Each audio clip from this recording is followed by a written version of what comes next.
Hello everyone, welcome back, ready for experiment number 2. Now I'm going to put my goggles back on, and if you've got some at home, you can put them back on it as well, or if not, you can just pretend, and next time you come to Messy Church, you can have them on.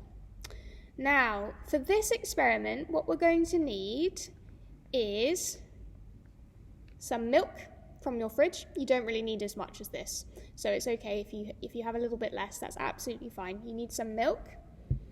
You need a bowl. You need your food colouring, again, however many you have in whatever colours. If you have a pipette at home, that's great, or if not, you can keep using food colouring and teaspoon in if you put your food colouring in a little cup, like for the last experiment. You will also need some fairy liquid, washing up liquid. And you might need as well, well you will need, 1 or 2 of these things, little cotton buds, which maybe perhaps you use to clean your ears at home, or something else. So let's go through those again. So you need some milk. Check.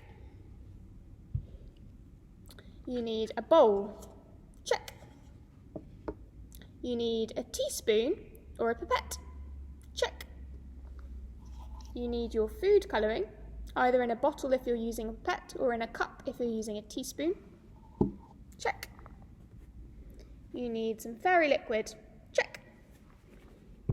And you need 1 or 2 cotton buds. Check.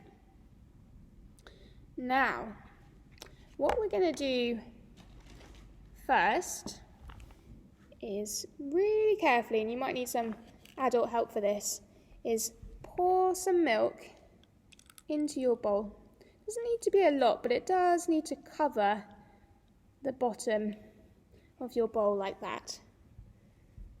What you're going to do next is you're going to take your food colouring, either a teaspoon if it's in a cup, or with your pipette if it's in a bottle, and you're going to add just a few drops of food colouring into the middle, just a few.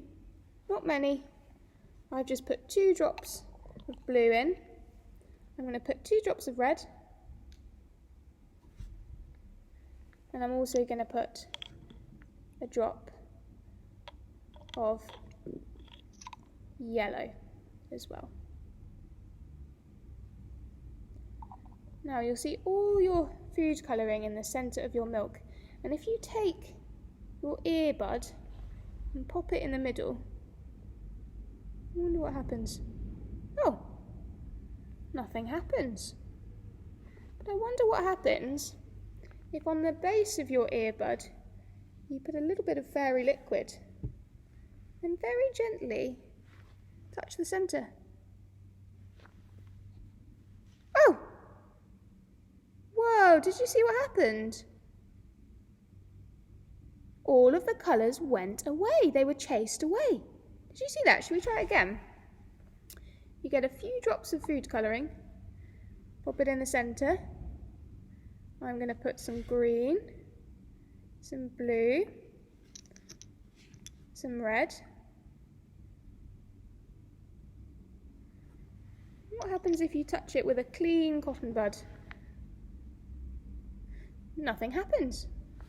But what happens if you put some soap, some fairy liquid on the end of your cotton bud and just touch the milk? Oh! All of the food colouring gets chased away. Isn't that amazing? And so what we're thinking about today is finding light in the darkness. And I wonder, as you chase the colours away with the soap, we might think about what helps us to find light in the darkness. In the first experiment we talked about how after the storm there will always be sunshine. After the storm there will always be nice things to look forward to. And in this experiment, as we chase away the colours, we're being reminded that we sometimes need a little bit of help, like the soap, to chase away the darkness. We sometimes need a little bit of help to help us feel less sad or less angry or less frustrated or whatever it might be. And I wonder what helps you to do that, what helps you to find light in the darkness Is it a hug from mummy or daddy or grandma or grandpa or auntie or uncle or someone who you live with? Or perhaps it's playing with your friend at school, or perhaps having some quiet time and reading a book, or perhaps it's having some fresh air and looking at all things in nature. Or perhaps sometimes it might be something else. For Christians, we believe that sometimes it's remembering that God loves us, God is living inside of us in our heart, that helps us to chase away the darkness and helps us to remember that whatever we do, whoever we are and wherever we are, God is with us in our hearts and he will never ever leave us. And for lots of us, that helps us to remember that even in times of darkness, even when it's frustrating, that we can't have play dates or we can't do things that we can enjoy, there will be light. Afterwards, there will be those things again. See you back on the Zoom call.